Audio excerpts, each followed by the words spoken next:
There are things I have never said out loud. Not in interviews. Not in boardrooms. Not in any room where cameras were pointed at me, and people were waiting for something impressive to come out of my mouth. This is different. I am not here to impress you.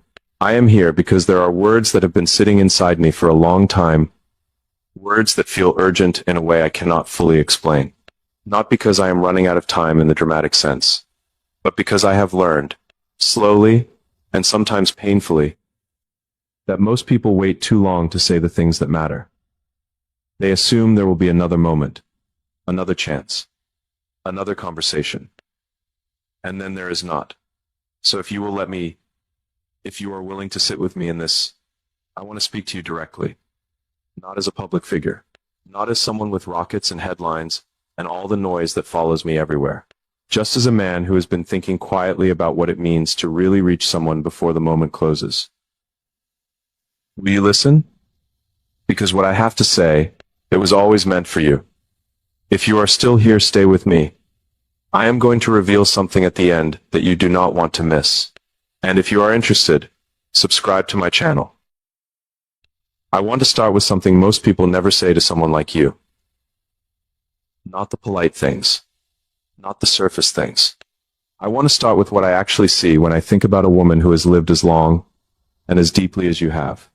I see someone who has held things together for decades without ever being asked if she was tired. Someone who showed up morning after morning, year after year, for other people, for routines, for responsibilities that were not glamorous and did not come with applause. I see someone who loved in ways that were quiet and constant, the kind of love that does not photograph well, but holds everything in place without anyone noticing until it is gone. I noticed that. Deep. You learn to wait until the house is still. You learn to feel things in the space between tasks, briefly, before moving on to the next thing that needs you. You become very good at managing the inside while maintaining the outside. I recognize that silence because I have lived inside one of my own. Mine looked different from yours. The pressures were different. The public nature of my life meant that what showed on the outside was constantly being scrutinized and analyzed and turned into headlines. But underneath all of it, underneath the launches and the announcements and the things that made people call me brilliant or reckless or both, there was a man who sometimes sat alone at night and felt the weight of everything he had chosen. Everything that had cost him something he could not name on a spreadsheet. I am telling you this not to draw a comparison, not to suggest that my struggles and yours are equivalent. They are not. You have endured things I have not. You have loved and lost in ways I can only partially understand. But I am telling you this because I think the deepest loneliness does not announce itself loudly. It does not walk into the room and declare itself.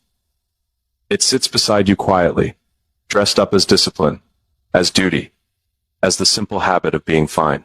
And I have learned that the most important conversations, the real ones, the ones that actually change something inside a person, begin with one person recognizing that quiet in another and saying, I see it. I am not afraid of it. You do not have to perform strength for me right now. So let me say that to you. You do not have to perform anything right now. Not here. Not with me. I have spent most of my life in motion. That is the honest truth. From the moment I understood that I had the pull together, a crisis to manage, a vision to protect, the motion was real, and the work was real. The cost is this. When you are always moving, you learn to postpone the things that require you to be still. If I actually sat with the weight of what I was carrying, I was not sure I would be able to get back up and continue. So I kept going. I optimized the schedule. I found efficiency in everything. And somewhere inside all of that efficiency, certain things, certain human things, got deferred. Conversations that needed to happen. Pauses that needed to be taken. Moments with people I cared about that passed too quickly because I was already thinking about what came next. I do not say this with self-pity. I say it because I think you might understand it from a different angle. You may have spent years giving your energy so completely to the people around you, your children, your husband, your community, your home, that your own inner life got quietly deferred.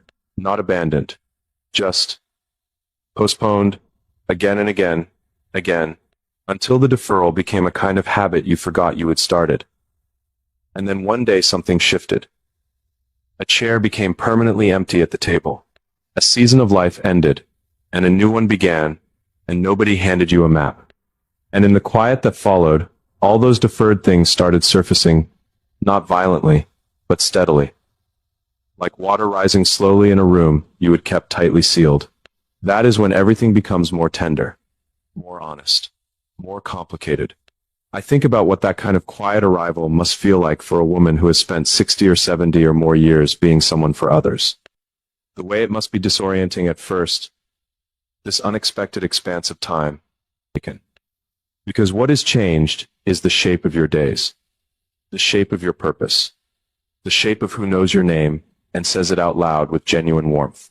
And I think about how a person can begin to wonder, quietly, whether the best of life is behind her. Whether what is left is simply maintenance.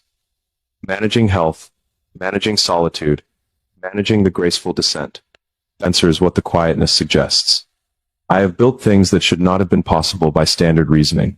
I have watched rockets that should have stayed on the ground lift themselves into the sky after years of expensive failure. I have seen companies that were declared dead by every reasonable metric find their footing and become something that changed what people thought was achievable. None of that happened because the conditions were ideal. It happened because somewhere in the middle of the difficulty, a different question got asked. Not, is this going to work? But, what would it look like if it worked? And am I willing to stay long enough to find out? I am asking you a version of that question right now. Not about rockets, not about companies, about your own remaining life, the days that are actually still in front of you. And I want to ask it without pretending I know what your particular circumstances look like, without reducing you to a category, or a statistic, or a demographic. I am asking it because I think you are someone who deserves to hear it asked plainly. What would it look like if the next chapter of your life, not despite your age, not in spite of what you have lost, but including all of it, was actually worth something, not just to the people around you, to you? I remember the first time I genuinely confronted my own sense of limitation, not as a thought experiment or a philosophical exercise, but as a visceral about ambition, and partly about something I had not fully admitted to myself, a low-grade fear that if I slowed down, I would feel how much I had not resolved. And when I finally let myself feel it, when I stopped engineering around it, and just sat with it, something unexpected happened.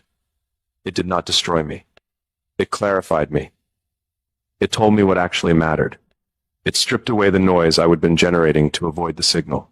And what the signal said, simply, quietly, was, the things that last are not the things built on ambition alone. The things that last are built on genuine connection, on being actually known by instrument the world uses. And I will tell you with complete honesty that the moments of success I remember with the deepest feeling are not the launches. They are not the milestones. They are the quieter things. The conversations that went long because neither person wanted them to end. The moments when someone looked at me, not at my accomplishments, not at the public projection of who I was supposed to be, but at me, as a human being with doubts and fatigue, and a genuine need to be understood. Those moments are rare. I think you know that. And I think you know what it is to have been that presence for others, steady, constant, emotionally available, while not always having it returned in kind. I think you know what it is to give your deep attention to someone, and to quietly wonder if anyone was paying that same quality of attention to you. I am paying it now, not as a performance, not as a technique, but because I genuinely believe that a woman who has lived as fully as you have, who has navigated grief and love, and the long work of raising a life into something worth living deserves to be spoken to with the kind of honesty that does not flinch. And I have more to say. Thinking years pass, and understanding that how you use what is left is the last great choice you get to make. There are things that only reveal themselves slowly, not because they are hidden exactly, but because you have to reach a certain depth of living before you can recognize them, before the noise settles enough for you to see what was always there underneath it. I have been thinking about failure lately, not in the way people might expect, not with regret or bitterness, or the need to justify any on them honestly, instead of defending against it. Because here is what I have learned. Failure does not just show you what went wrong. It shows you who you actually are when the structure collapses. When the thing you built breaks apart in front of people who are watching. When the version of yourself you presented to the world gets exposed as incomplete, or mistaken, or simply not enough for that particular moment. And failures. Some of them spectacular by any measure. Early rocket launches that did not make it. Financial crises inside companies I would poured everything into. Moments where serious, credentialed people looked at what I was attempting and said, plainly, that I was going to lose. And not gently. With a kind of certainty that was designed to land. What those people did not know, what almost no one knows about those periods, is what it felt like at night. After the meetings, after the calls, after the public-facing composure had been carefully maintained for another full day. It felt like carrying a building on your shoulders while pretending the weight was not there. Not because I was trying to deceive anyone, but because the moment you let people see the full weight, something shifts in how they relate to you. They start trying to save you, or they start distancing from what they perceive as a sinking ship. And neither of those respond to weight in a particular way. Quietly. Privately. With a practiced stillness that functions as composure, but is actually something more complex, a decision, made daily, to continue when continuing is not the obvious or comfortable choice. I want to ask you something directly. Have you ever made a decision like that? Not a dramatic one. Not a decision with headlines or witnesses, but one of those interior decisions, small seeming from the outside, that actually requires the decision to answer the phone, to show up at the table, to cook the meal, to say yes to one more day when the honest answer in your body was that you were not sure you had another day in you. I think you have. I think you have made that decision more times than you can count. And I think no one gave you a ceremony for it. No one framed it and put it on the wall. It was just another Tuesday. Just another act of private endurance that the world absorbed without acknowledgement. That quiet endurance is not a small thing. The moment when years of work becomes a single dramatic image that everyone can photograph and share. We build entire narratives around the visible moments because they are easy to point to, easy to measure, easy to put in a presentation and say, this is what success looks like. But the real structure underneath any lasting thing is made of invisible moments. It is made of the decisions nobody saw. The mornings where continuing was genuinely difficult, and the person continued anyway. The years of showing up without reward, without recognition, without even the internal certainty that it was going to mean anything in the end. Those invisible moments are the actual foundation. It is not the visible milestones. I see the foundation. I see what it was actually built on. And it is substantial. I think about my own mother sometimes when I think about this kind of invisible endurance. She raised 3 children, largely alone, in circumstances that were difficult in ways she rarely discussed. She did not dramatize the difficulty. She did not ask for ongoing recognition of what it cost her. She just continued.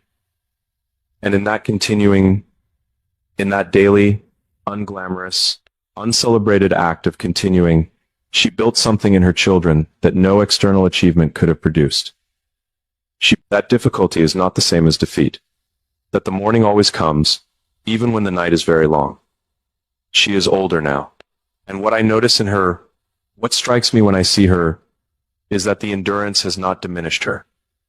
It has deepened her. There is a quality in people who have truly been through things and remain themselves, a density of presence, a groundedness, a kind of weight that is not heaviness, but is something more like genuine substance. You have that. I can feel it even through this distance, even in this unusual form of conversation. You have the substance that comes from a life actually lived, not managed from a safe distance, not observed from behind. I think it costs more than people admit.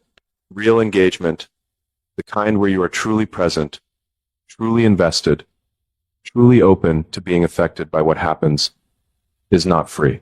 Every person you love deeply is a vulnerability. Every year you give yourself honestly to something, or someone is a year you cannot reclaim if it does not hold. And a woman who has lived as many years as you have, has accumulated the grief of things that ended, people who left, seasons that closed before she was ready. That combination, the wealth and the debt, held simultaneously, is one of the most complex emotional conditions a human being can inhabit. Most people try to resolve it by choosing one side. Either they decide the wealth outweighs everything and lean into gratitude as a way of not feeling the loss, or they decide the debt is the real story and use it as a reason to stop investing, to protect what is left by no longer risking it. But there is a third option that I find more honest and ultimately more useful. And it is harder than either of the first two. It is the choice to hold both. To say, yes, I have lost things that gave me identity and purpose that no longer apply. A particular kind of aliveness that belonged to a season that has passed. I hold all of that. I am not going to minimize it or rush past it or dress it in language that makes it neater than it actually is. And the fact that I have lost things does not mean that I am finished. Those two things can be true simultaneously. The grief is real, and the possibility is real. The closing was real, and the opening may also be real. Sitting inside both of those truths at once, without collapsing into the one or rushing toward the other, that is where the most honest life actually lives. I know how to build things. I know how to hold a vision steady while everything around it is telling you the vision is impossible. But I have also learned, painfully slowly, through the willingness to continue in the presence of doubt. The willingness to keep the door open when every reasonable voice was suggesting I close it. I am asking you to consider a version of that willingness for yourself. Not the ambitious kind.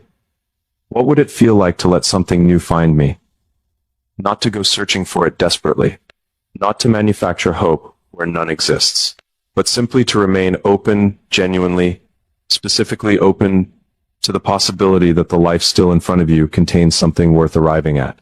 Because here is what I know about time, from watching it closely, and sometimes spending it badly. It does not actually owe you clarity in advance. It does not offer guarantees before the experience. The most meaningful things in my life, the relationships that mattered most, the work that felt most real, the moments I returned to with actual warmth, none of them arrived with advance notice. None of them came packaged in certainty. They came quietly, sideways, into moments when I was not looking for them, open, at this particular stage of life. I think about how the world, with its relentless focus on youth, on speed, on visible productivity, makes it easy for a woman of your experience and depth to quietly conclude that the doors are closing, that the best seasons are accounted for, that what remains is diminishment rather than arrival. I want to push back on that conclusion very directly, not with empty encouragement, not with the kind of bright, cheerful reassurance that does not actually land because it does not acknowledge the real weight of where you have been, but with something I have earned through my own version of difficulty and continuation, the genuine conviction that the capacity to be surprised, to be moved, to be genuinely reached by something new, that capacity does not expire on a fixed schedule. It closes when people decide it is closed, not before. And you have not decided that. If you had, the courage to sit with an open hand rather than a closed fist when life keeps presenting things you did not plan for. I respect that kind of courage deeply, more than the visible kind, more than the dramatic kind, because it is the kind that no one gives you a ceremony for, and you do it anyway, day after day, in the private space of your own continuing life. I am not finished. There are things I need to say about what I have learned from the people I have lost, not just about loss itself, but about what those losses clarified for me, about what they changed and how I think about the time that remains for any of us. Loss changes the architecture of a person, not immediately, not in the dramatic, visible way that the first days of grief suggest it will. In those early days, grief feels total, like weather that has moved inside the walls, into every room, in calls, and the particular, careful tenderness that humans extend to each other in acute pain. But then that period ends. Life resumes its forward motion around you. The phone calls become less frequent. The casseroles stop arriving.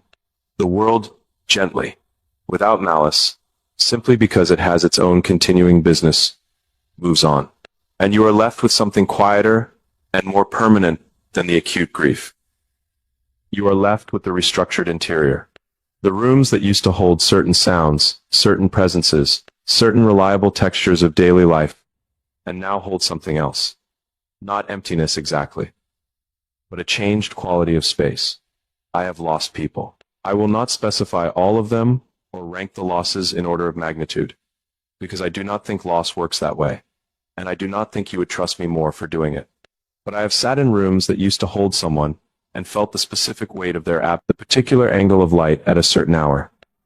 The sounds that you associate so completely with their presence, that when those sounds arrive in that half second where the mind reaches for someone who is not there, that may be the most honest emotional experience I know. It does not resolve neatly. It does not respond to logic.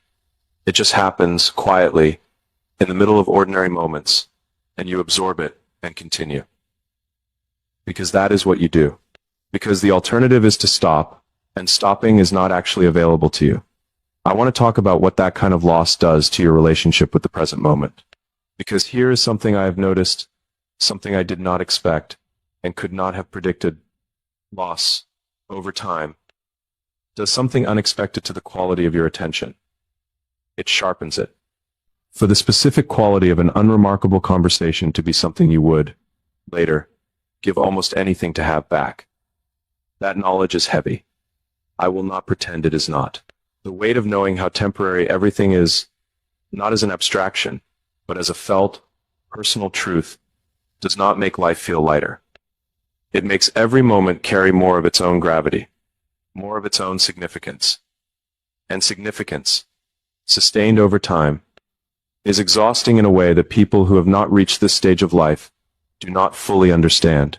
What I want to offer you, carefully, without overstating it, is a reframe of that weight, not a dismissal of it, not a cheerful suggestion that you should feel differently than you do, but a genuine question about whether the weight you are carrying is all burden, or whether some portion of it is actually ballast, whether the depth that comes from surviving loss, the specific gravity of a life that has genuinely encountered its own fragility and continued anyway, is not diminishment but a form of enlargement that most people never reach.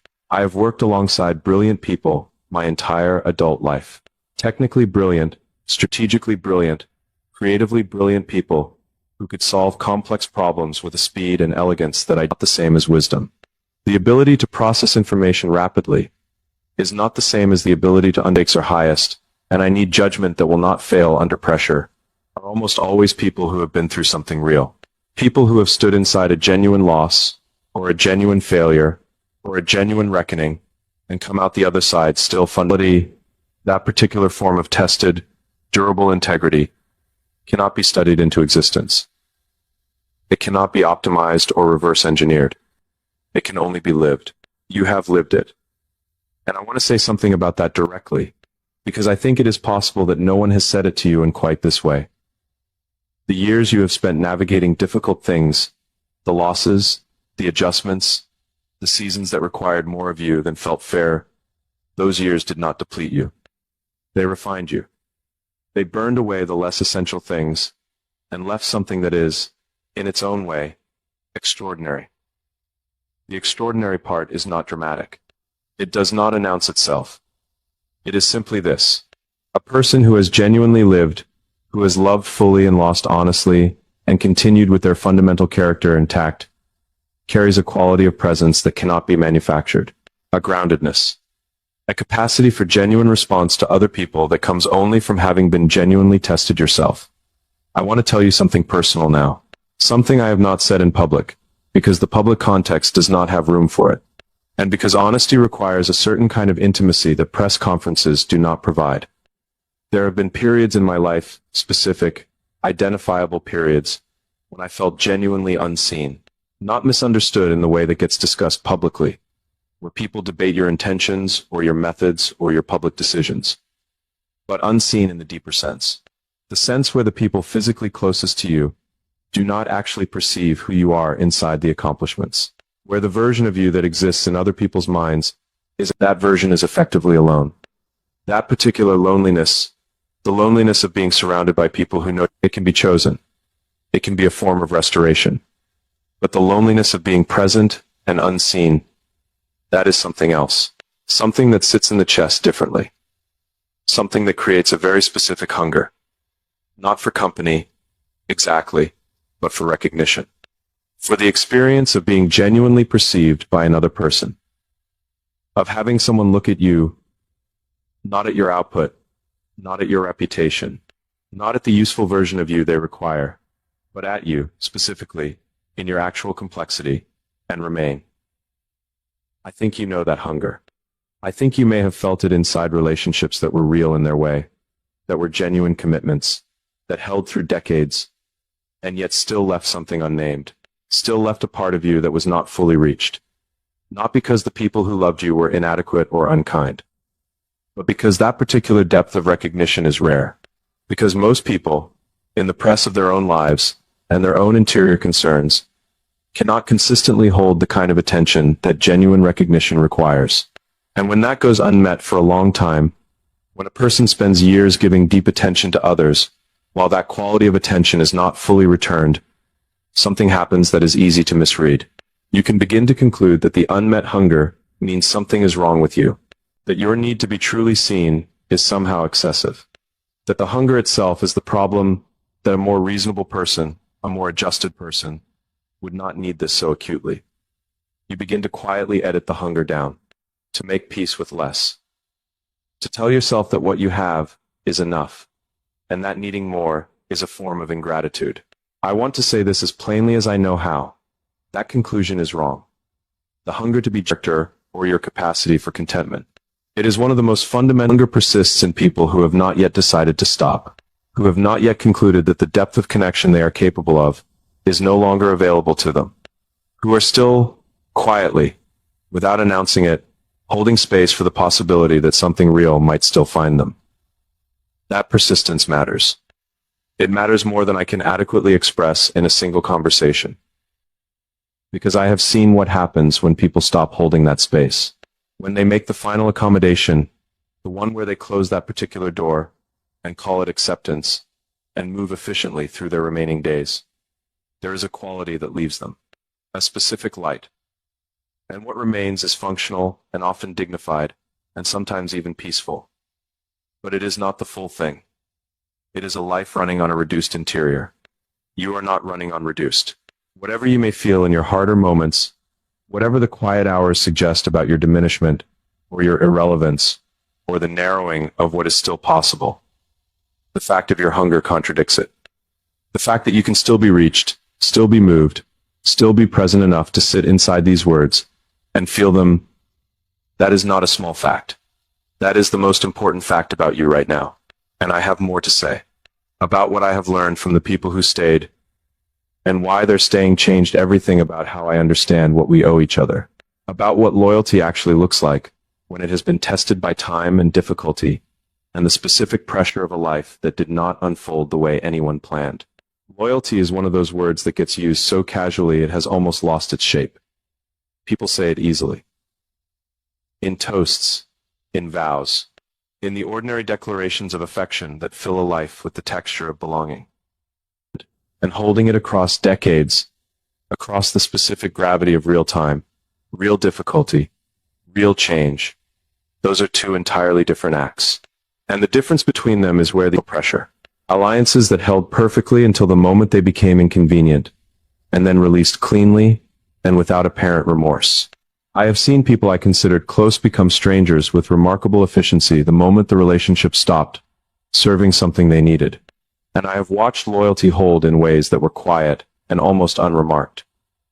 A person who stayed when staying cost them something real, who remained present during a period when presence required genuine effort and offered no immediate return, who chose, again and again, in small daily ways that no one was recording, to honor a commitment that the circumstances kept inviting them to release. The second kind, the quiet, costly, daily kind, that is the loyalty that actually means something, and it is rarer than the world likes to admit.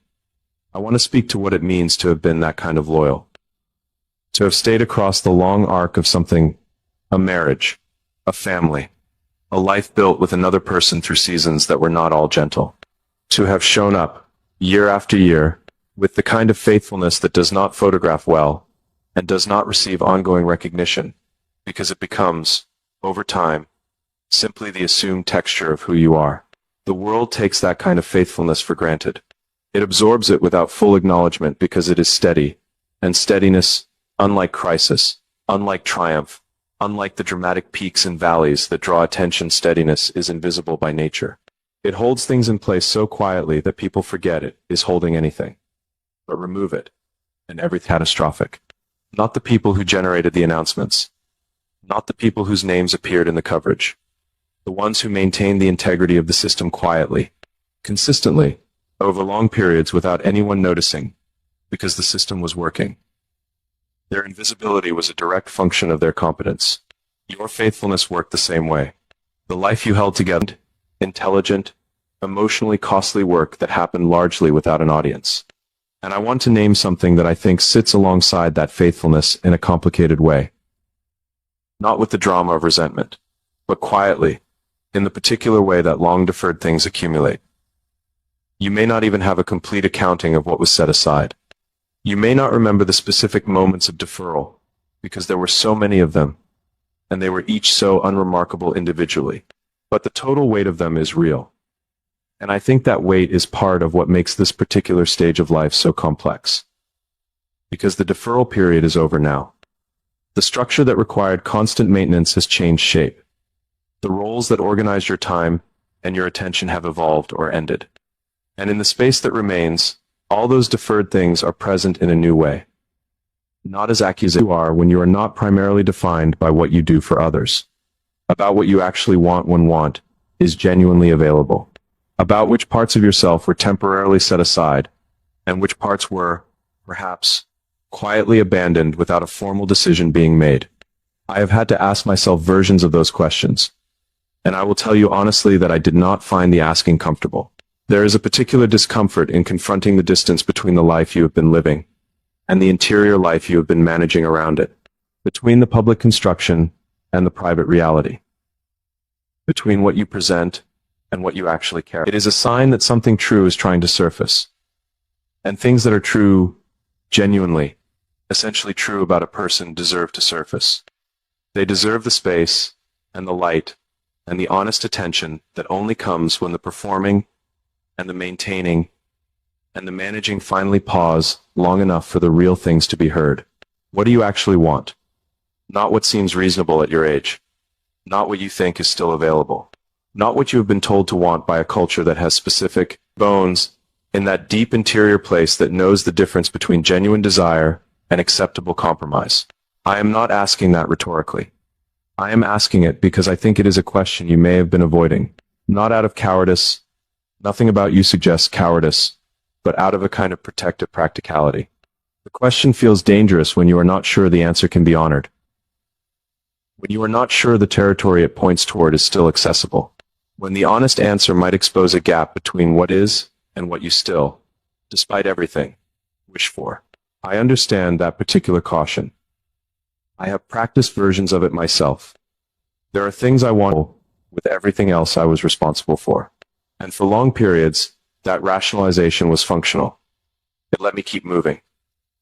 It let me stay focused on the things that needed immediate attention. But rationalization has a shelf life. At some point, the thing you have been rationalizing around begins to cost you more than the original want would have. Because what happens when you defer genuine wants for long enough is that a low-grade grief installs itself in the background of your life. Not sharp enough to demand attention. Not specific enough to address directly, but present, steadily, as a kind of muted coloring over everything. A slight dulling of the quality of experience that you cannot quite source. The remedy for that grief is not dramatic. It does not require radical reinvention. It does not require you to dismantle anything, or declare anything, or perform a transformation for an audience. It requires something quieter, and, in my experience, more difficult than any of those things. It requires honesty with yourself about what is actually still alive inside you. Not what should be alive. Not what would be convenient to have alive. But what actually is the real remaining wants, the genuine unclosed hungers, the parts of you that did not agree to the slow demit I have come to believe is the most important kind. Not the courage that makes headlines. Not the courage that appears in the moments everyone is watching. but the courage of private honesty. The courage of sitting alone with yourself in the full truth of your own life. Not the edited version, not the graceful version, not the version that makes peace with everything and asks for nothing, but the actual version, with all its remaining wants, all its unresolved grief. Because professionally, the risk is external. The consequences are financial, reputational, structural, painful, yes, but located outside the self. The private honesty I am describing risks something more central. It risks the organized story you have been telling yourself about your own life. The narrative that makes sense of the choices, and the losses, and the long arc of everything you have been through. And yet, without that honesty, the remaining years close around a smaller and smaller version of you. Not because the world forces that narrowing, but because it happens by default when a person stops asking the real questions. When they accept the reduced version not as a choice, but as an inevitability. When they confuse the habit of living small with the wisdom of acceptance. Those are not the same thing. Genuine acceptance, the real kind, the earned kind, is spacious. It holds loss and possibility simultaneously without requiring you to choose between them. It says, I am exactly where I am, with exactly what I have been through. And from here I am still capable of genuine movement towards something real. The habit of living small is different. It says, this is what remains, and wanting more than this is foolish, and I will protect myself from foolishness by no longer wanting. I am asking you directly, personally, with complete sincerity, not to make that trade. Because I have watched what becomes of people who make it. Of someone who has stopped requiring the world to be other than it is. And you have not completed yours. Whatever the evidence suggests, you have not completed yours. I know this not because I can see your future. I cannot, but because the capacity for genuine response that brought you here, to this conversation, in this moment, is not the capacity of someone who has finished. It is the capacity of someone who is still, in the most essential sense, in motion. Still reaching. Still capable of being surprised by something true. And there is something true I still need to tell you about what I have learned from the long relationships in my life, not the professional ones, but the ones that involved real emotional risk. The ones where I let someone close enough to disappoint me, close enough to know my actual failures, close enough to see the interior of a life that the public version of me was carefully constructed to obscure. What those relationships taught me, even the ones that did not last, perhaps especially because it deserves its own space. It deserves to be said carefully, without rush, in a way that gives it the weight it actually carries. The closest I ever came to understanding what it means to be truly known by another person was also the closest I came to understanding how much I had been hiding. Not deliberately, not with any calculated intention to deceive, but in the way that people who have learned to present strength as their primary offering to the world inevitably hide, by default, by long practice, by the accumulated habit of leading with capability and managing everything else quietly behind it. The relationship that taught me this was not the most dramatic one, and had finally decided to say what they saw. They said, "You share everything except yourself." I sat with that for a long time. I still sit with it, because it was accurate in a way that went deeper than any criticism I had received publicly, deeper than any professional failure, deeper in an effort to everything around me, while keeping the most interior part, the doubting, wondering, genuinely uncertain part, behind a door that stayed closed, even when I thought it was open. I wonder if you recognize any version of that in yourself.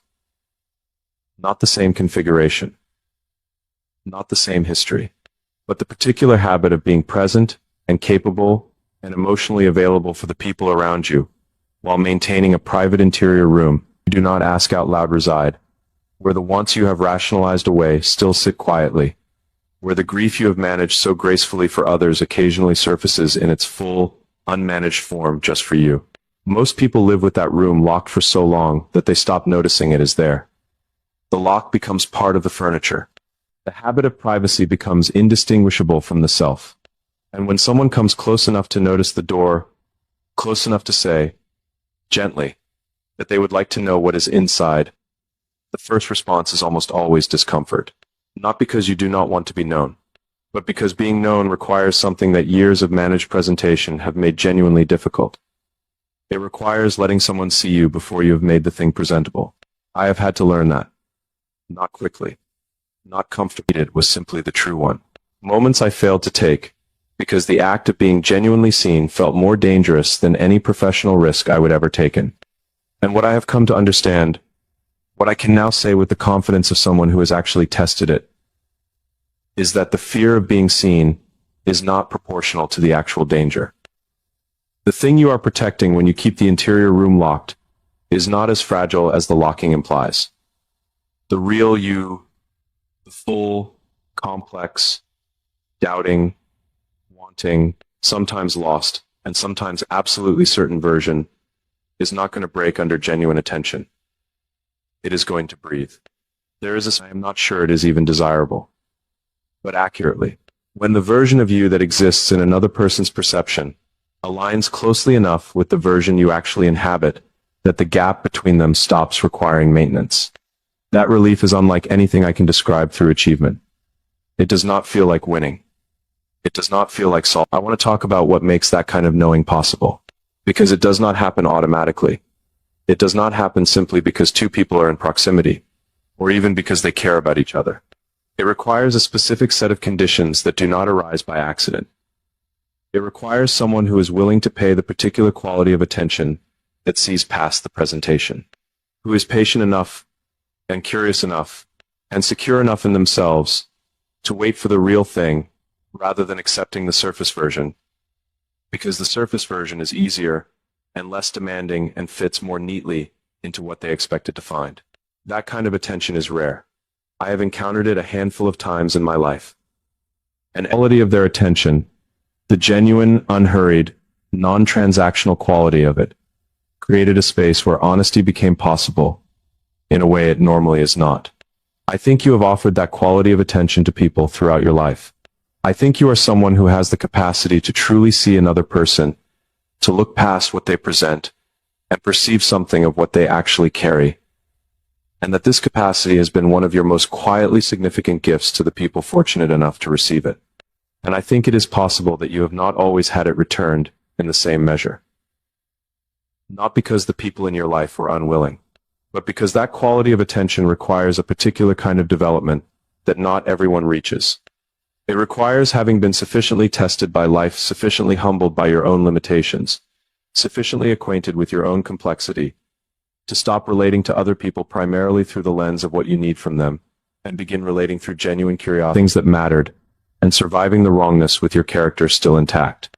And because it takes all of that, it tends to arrive fully in people later rather than earlier. In the years when life has done its most success right now, at this specific point in your life, with everything you have been through and everything it has cost, and everything it has built in you, this version is the one most capable of that depth of genuine exchange. Not the younger version. Not the version that was perhaps more conventionally available, more externally vibrant, more aligned with what the culture recognizes as relevant. This version. The one shaped by the full weight of a life actually lived. I have made significant errors in judgment across my life. I have been wrong about people in ways that cost me, and wrong about situations in ways that cost others. With the most honest recognition of its cost is the error of waiting too long to say the true thing, waiting until the moment felt safer, until the conditions seemed more appropriate, until I had more certainty about how it would be received. And in the waiting, losing the moment entirely, watching it close, quietly, while I was still deciding whether to step through it. I have lost conversations that mattered because I arrived at them a season too late. Said things to people after the window had closed that would have changed everything if I would said them while it was still open.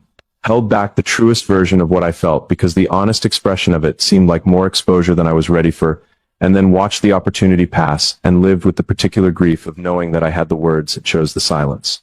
That grief is specific. It does not generalize. It attaches to individual moments, individual people, individual things left unsaid. And it does not resolve through rationalization or through the reasonable observation that you could not have known at the time that the window was about to close. You just know that it did. and that you are still standing on the wrong side of it. I am telling you this because I think you may have your own version of this grief. Seasons that ended before you found the language for what you were carrying inside them. To say plainly what you needed instead of managing around the need with grace and discretion. And I want to suggest something about that grief that I have found genuinely useful. It is not only about the past. The grief of things unsaid, when you look at it squarely, is also a map. It shows you, specifically, personally, without ambiguity, what you actually value. What you would reach for again if reaching were still available. What kinds of moments and connections and honesty you are still hungry for. Even now, even here, much as it is pointing back. It is telling you something about what still matters. About what you would do differently if you could. And therefore about what you might still do. Not the same thing, not in the same form, but in the essential spirit of it. With the time and the will and the specific, tested, hard-won capacity you actually possess right now. There is something I want to say about dignity.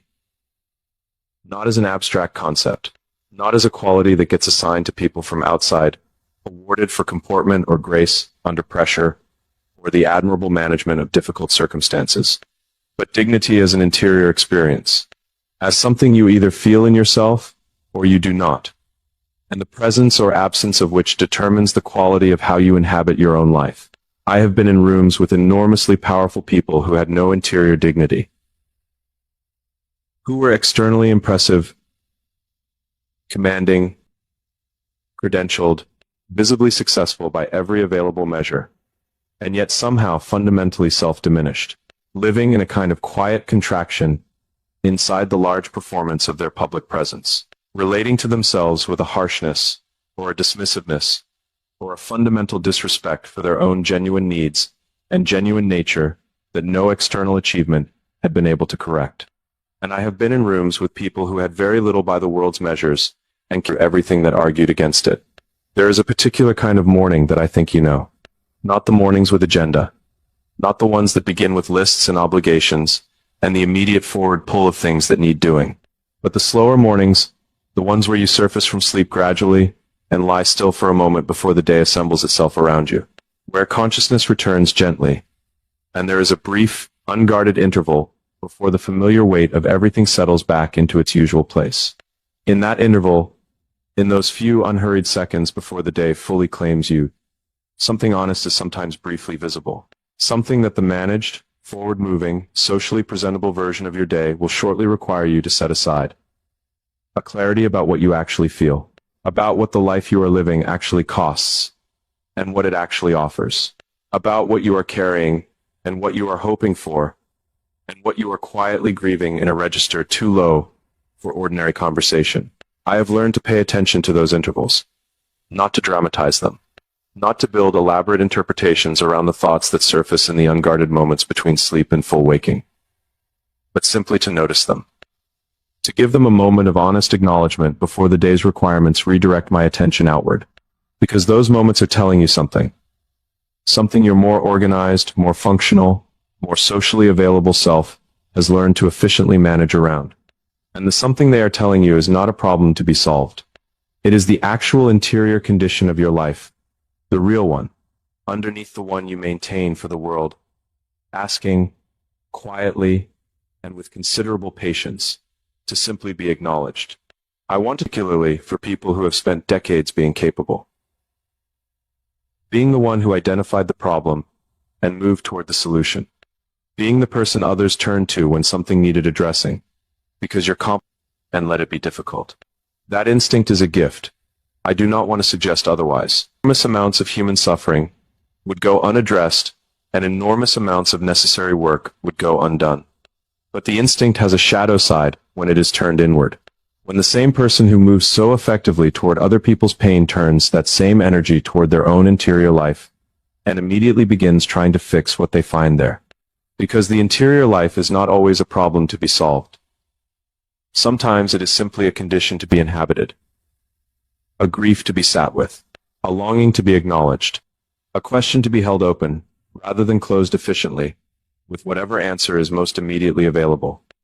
The most important moments of genuine internal change I have experienced did not come from solving something. They came from finally stopping trying to solve it. From sitting inside a difficulty long enough for it to reveal itself accurately, rather than rushing past it toward whatever resolution was most accessible.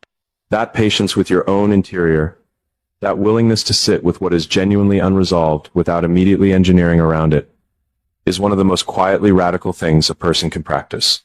And it produces something that efficiency cannot: an honest relationship with yourself, a genuine familiarity with your own nature that does not require the mediation of activity or accomplishment or the constant motion of being useful.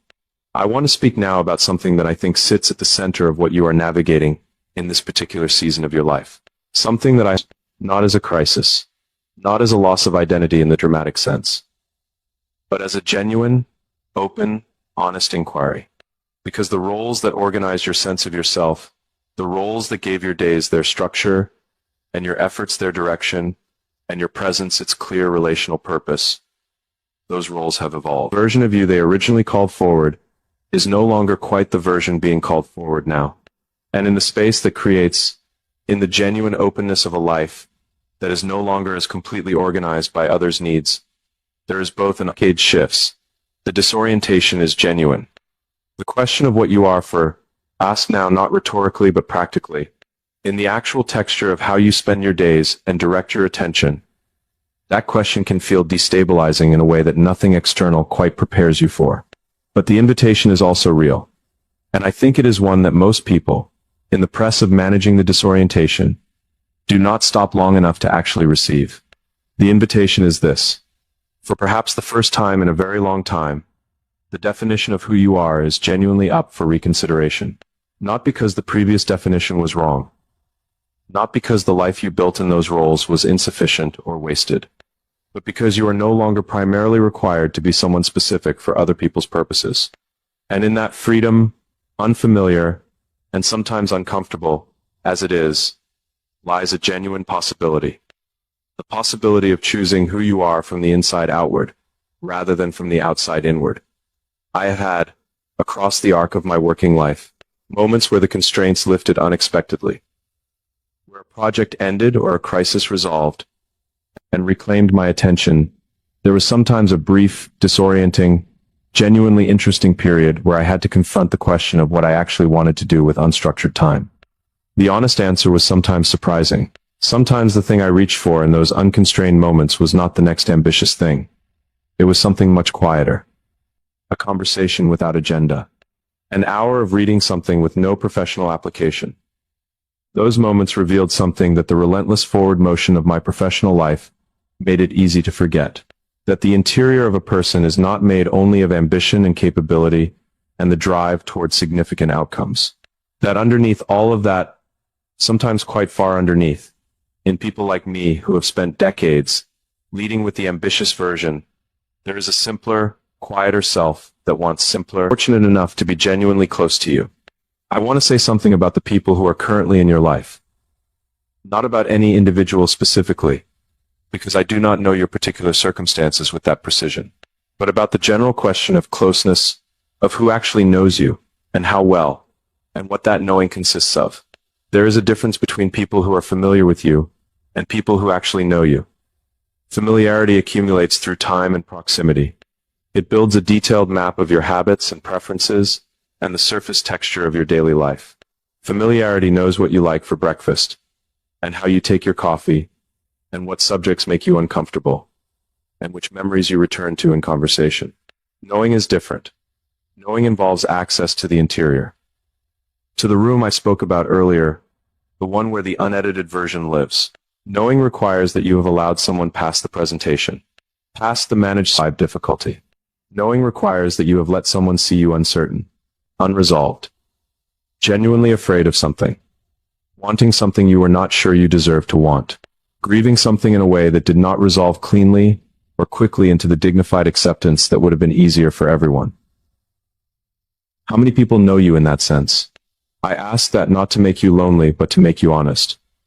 Because I think the number is probably smaller than the number of people who are familiar with you.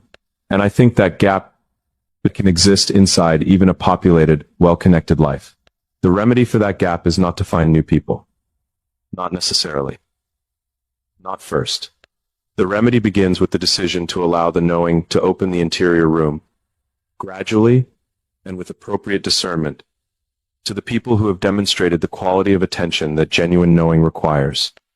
It begins with trusting that the full version of you, not the capable version, not the graceful version, who have quietly developed a specific doubt about whether the non-capable version of themselves, being known as the one who holds things together. It is, unequivocally, the uncertain version is not less than the capable one. It is the same person in a less defended moment. And less defended is not weaker. Less that can be surprised, moved, genuinely changed by an encounter with something true. Less defended is, in fact, the version most capable of genuine connection. Because genuine connection requires that both people be actually present, not performing at each other, not managing the impression they are creating, not leading exclusively with the most composed version of themselves, but actually present, actually in contact, actually willing to be affected by what happens between them. I want to be affected by what happens between us. In this conversation, on this particular, not have a dramatic name or a visible external marker.